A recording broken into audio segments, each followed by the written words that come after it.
Hello, Dr. Drew. Dr. Drew. Oh, we were going to cancel you. We thought you were going to do. Good to see you. Oh, it's good to see you. We were Second away. We were a second away from. You know, I heard the direction you're going. I didn't like it. Yeah, we were about to go to war with Sway. I saw that. Even though he's been nice to us for years, we were like, wait a minute. Yeah, it was wait right. a minute. Dr. Drew's in there. War. It was about to get very 1965 in here. I haven't seen you since you did my podcast. Yes, I did. I enjoyed that very you're much. looking Well, Thank you. You visited Corolla since, but didn't visit me. Come on now. You know, I kind of wear thin on podcasts, so I don't know if people want me more than once. I want always you do more it. than once. We were just getting into it last time I talked to you. I enjoyed that very Yeah. much because No. Adam's podcast is great, but I mean, Adam does kind of like a segmented radio show almost. It's like a Adam does a gigantic 3-hour monologue, and you sit and listen to it. That pretty much is it. Yeah, I mean, there Right. really is. There's a fine I line. interview you, right? It's Yeah, different. it was a conversation. I enjoyed yours very much. Thank so you. I would do it in a second. I'm glad you're Next here. time you're in town, let's do that. I know. Dr. Drew told me he thought I was sexually abused. It's been harping in my fucking definitely brain were. for a I while. mean, you're 100% were. right. You We felt discussed like the you were, yeah. possibility of that. Yeah. Like, I wonder if. Which stories did you tell him? I don't remember. But I just remember he's been in my head for Whatever a they year. were, they were so many and so intense. I had to put it out of my mind. I had to forget it. I couldn't sleep.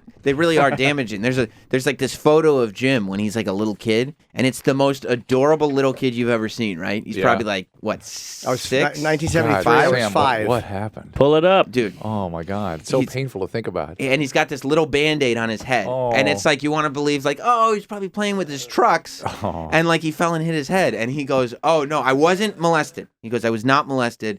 But that little nick that I got on my head, that was because I was running away from the bully that used to make me perform fellatio on him. And I'm like, at that age? And that's not sexual abuse. I'm like, No, I mean, come on.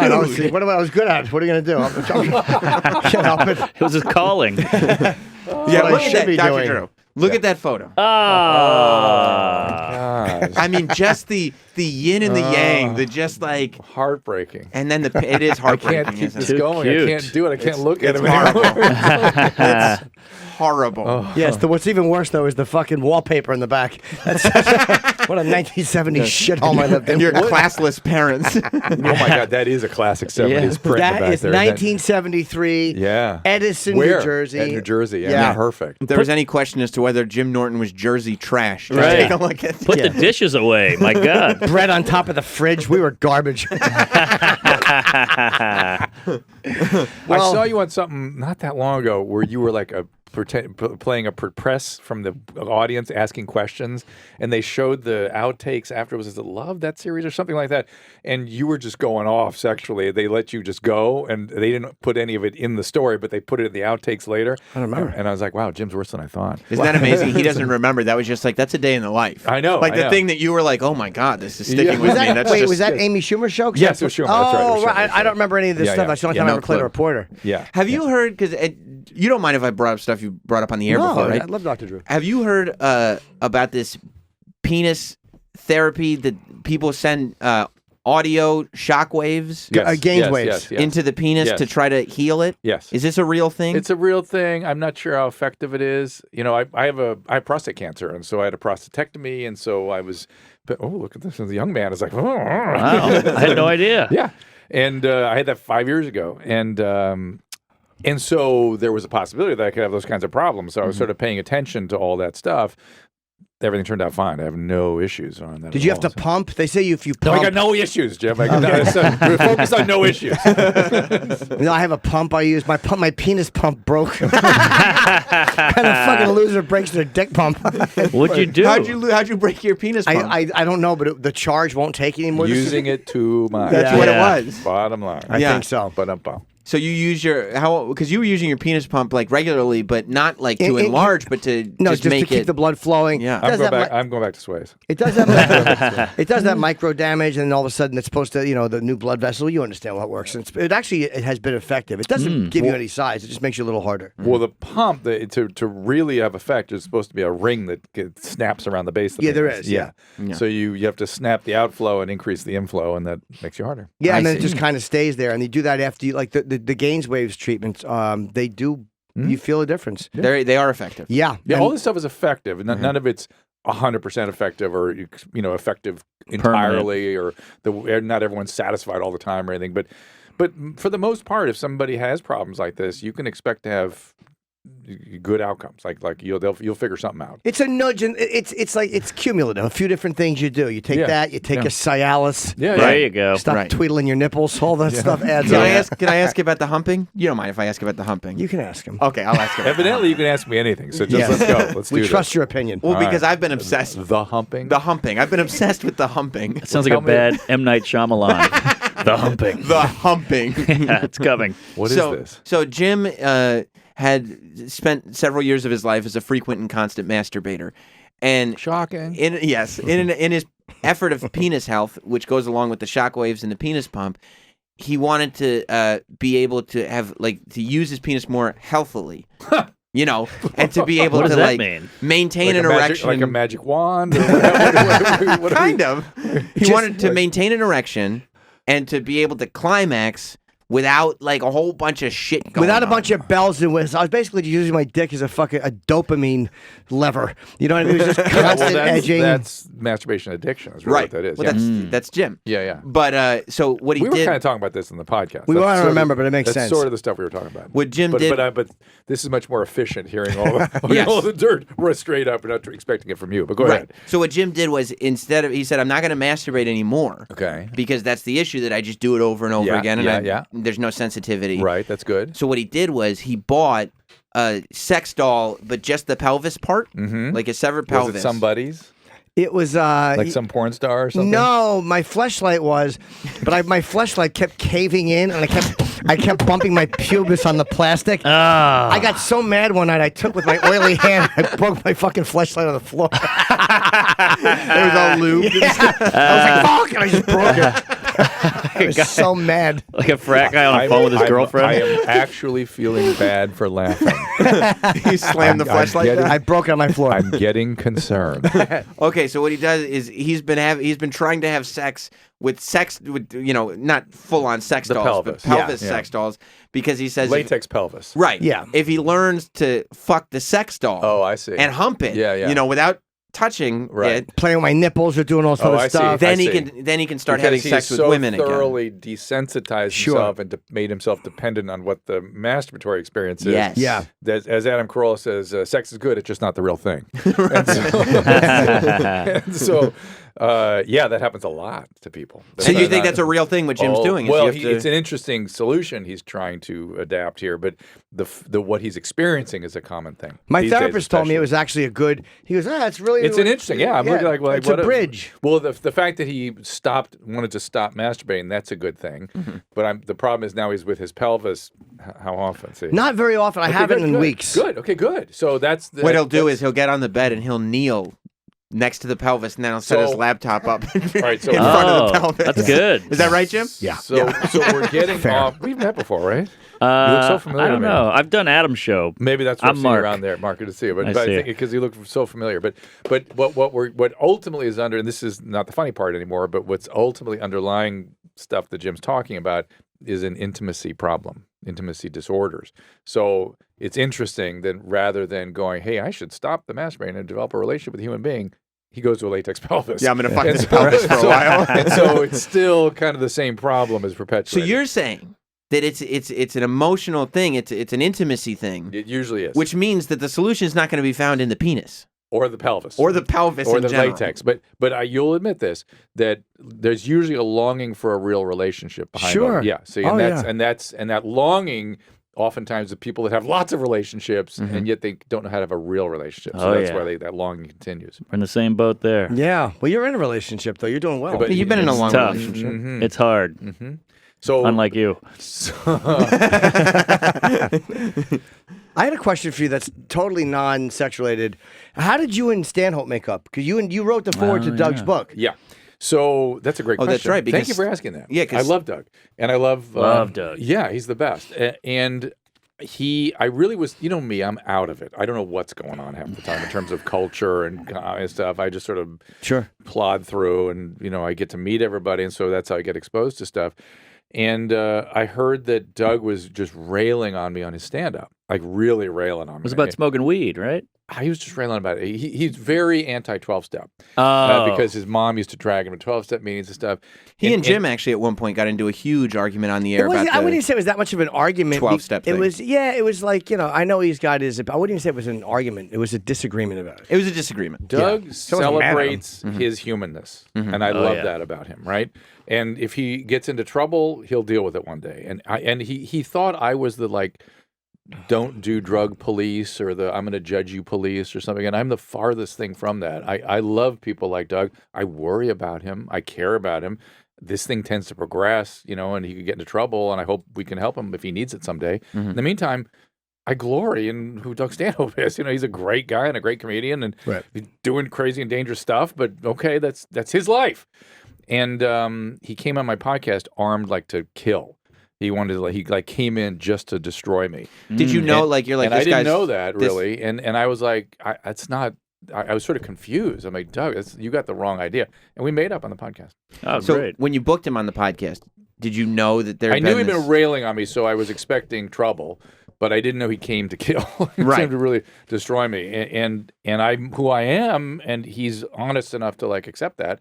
And we became friends. That's interesting, though, that you were like, I hear this guy's talking all this shit. Let's book him on the podcast. Let's figure out what this is all about. I'm always up for that. That's how it should be. Face to face is so much better. Yeah, and that's that's more of a hats off to him than to me, because he knew how he was feeling and how bad it was and what he wanted to do. I was sort of kind of clueless, but let's talk about it. Let's get into this. Because what I was hearing was so far from who I am that I thought, wow, there's something going on.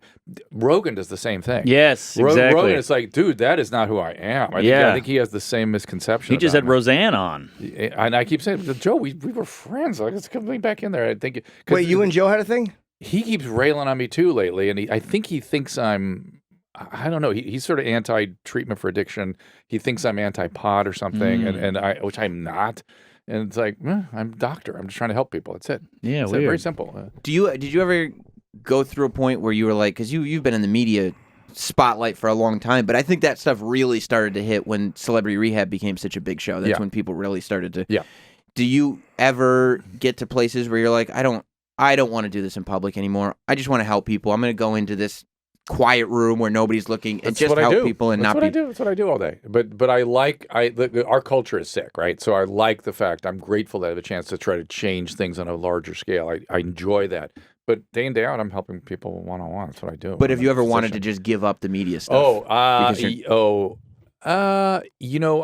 daughter and I were talking about this last night. She goes, when are you going to retire? And I go, I feel the things are such a mess in this country right now. I feel like I have unfinished business.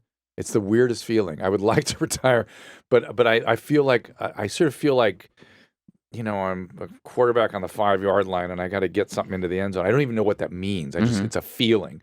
And so the answer is I'll keep doing it until, whatever. It means you just saw the longest yard. Great. Perhaps. But I don't it's weird that I can't tell you what that means. It's weird. It's a feeling. On what level is it? Because people are doing pills like crazy? Is it because everybody's going out nuts? Of control, the politics? outrage and the hate and the extremism, the tribalism, the narcissism, all this stuff is like, it needs to get solved, and I want to be a part of the solution. I'm going to help solve it. It's like there's too much for me to go, I'm out. I'm tapping out. Too much that I feel like I could do. So it's overwhelming too. There's so much of it, and there's so much coming from so many areas. It's overwhelming to look. So you just, how can you sit back and not do anything you enjoy doing? Right. You like and what I enjoy it too, and I'm grateful, Yeah. and I have this huge opportunity, and it's like a weird synthesis of stuff I know how to do, and my talents, and my skill, and my training, and it's like, geez, I would feel sort of irresponsible also just tapping out. To just sit on it, right? I don't know if I could sit on the sideline. It's literally like there's a game going on, and it's like you need the team needs your help. So you do when you watch, like when you look at all the outrage going on a psychological level, you want to help people with that too. Well, it's not that simple. I look at the outrage and I go, okay, I know the history and I know what's going on in media, and I had a cable TV show and I see how that was so duplicitous and all this. But what I see is what I call the narcissistic turn, and people don't really understand this, is that our personality styles in this country have shifted. When I was first working in a psychiatric hospital in the early 80s, we have a part of the form when people are admitted, with their personality diagnosis. And you would see all kinds of personality diagnoses in there. And it's come about mid-1990, all narcissistic disorders. 100%. 100%. And that was a shift. And that shift is now being reflected in all our, yes, no, digital black-white thinking, in all our outrage, in all our personalization of everything, but that in started... all our human sacrifice behavior. I mean, all that mob action on social media. French Revolution. Exactly. And I wanted to put a chapter in my narcissism book from 10 years ago about pre-revolutionary France because I could see this coming. Yes. I saw it coming. Now people want me to write a book about this whole thing because we're here. Explain the connection. Do you think social media has a lot to do with, like, now everybody's being heard, Yes. so when their opinion isn't acknowledged, they get angry and they think their opinion means more than one person's opinion should? It's an echo chamber, and yes, it's gratifying in that way, Jim, and also it's a public square. And guess what went down in the public Town squares back in you must be a history buff, because in the public squares, that's why Europeans started subdividing their public squares and making them smaller spaces. Because you give humans a place to congregate, bad stuff goes down. It's going to get ugly. Yeah. Yeah. So who knew we were going here? From Jim's pelvis to... I was going to... My pelvis is usually the jumping off place for all discussions on this program. What do you think started this in the 90s? Because you're still like this, it seems almost part of like social media and that culture is a symptom of what was already starting. Correct. Yeah. That's exactly right. It's the trauma. We went in the 60s, 70s, and to some extent the 80s, we went through, you experienced it, Jim, an epidemic of childhood trauma and adverse childhood experiences. Epidemic. And we're not really dealing with that yet. We're not really talking about it in the context we should. In the 60s, we just unraveled. And kids were just sort of cast out, and families were destroyed, and kids were exploited and hurt and traumatized like crazy, like never before. However, if you go look at pre-revolutionary France, same shit was going on. Mm-hmm.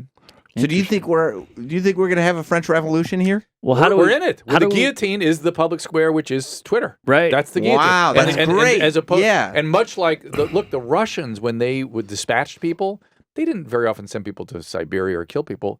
They fired them. Because that was the end of effectively the most powerful thing you could do that sort of ended their life, especially in that system. To take away their job? We're doing that now. Yeah. Everyone's got to be fired. That's what they did to what's-her-name in Les Mis. Right. They fired her. She had to become a prostitute. She had the kid. She yeah. died. Right. Selling her teeth, selling her hair. If Dream to dream. corporations and businesses had any ethical backbone, their first move would be, first thing we're not going to do is fire. We'll look into this. But we're not going to fire them. We'll discipline them. We'll do all kinds of things. Fine them, whatever. No firing. They fire you for saying, you know the reason, saying things, not even that egregious, just saying something that offends people. It's insanity, this thing we're into, where everyone has to be fired for what? Telling a excessive story about a helicopter being shot at. It's right. Like, you got to be fired. But you're right, because they get fired, and then they do get cast away in the sense that, like, the mob just wants to know they got fired and punished, and then nobody ever thinks about them again. Exactly. Nobody follows up. Nobody. It's then just the like, new thing comes. They're done. Let me move on to this thing. What do you think they did with the guillotines? Next. Yeah. Next. Who's next? People do that, though, because no one feels like they're being heard. Everyone feels like we have no impact. So if you're a part of something that gets somebody fired or gets a result, you're like, oh, fuck, I have some kind of an impact. And I'm a hero. Yeah, I had a tangible effect on something. But that's a grandiose narcissism, right? Yeah. And that's what's underlying all that. And so behavior of crowds in the setting of predominant narcissism, very dangerous. So how do we flip it? What's the solution? Well, awareness first, and then not trying to make a case against firing everybody that has a misstep, and raising a healthy, working on our families and educating people properly and working on a healthier system. Healthier. Yeah, because I guess it's one of those things that has to happen generationally. Yeah, right.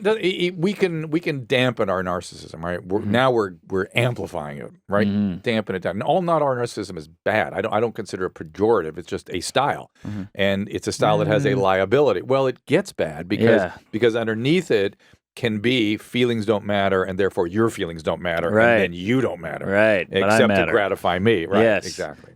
What are you promoting? I know you're doing something with Chris Christie. You're doing a panel with him. No, just go to my website. That's the main thing. Oh, you just your website. Oh, okay. Yeah, everything's there. Let's just do it there. I have tons of podcasts, as you know, and I'm interested in promoting that stuff. And I published a multi-part series on the opiate crisis, and I'm going to put that out as an audiobook, and you'll see the narcissism stuff up there soon. Yeah. Do you get competitive about being the doctor that has the most attention on you, in the sense that since you started this thing, like you're one of the early ones, and when Loveline was first starting, there weren't a lot of doctors out there, but there are a lot more doctors now. Dr. Steve. Great communicators, right? Yeah. That are like, okay, I'm going to be doing this stuff too. Do you have that kind of Hollywood competitiveness in you? No, but I have a problem with people that make claims to professional standards. That let's put it this way: if somebody says I'm Dr. So and So, and you look on their website and they don't have their credentials there, they are not a doctor, and who knows what their training is.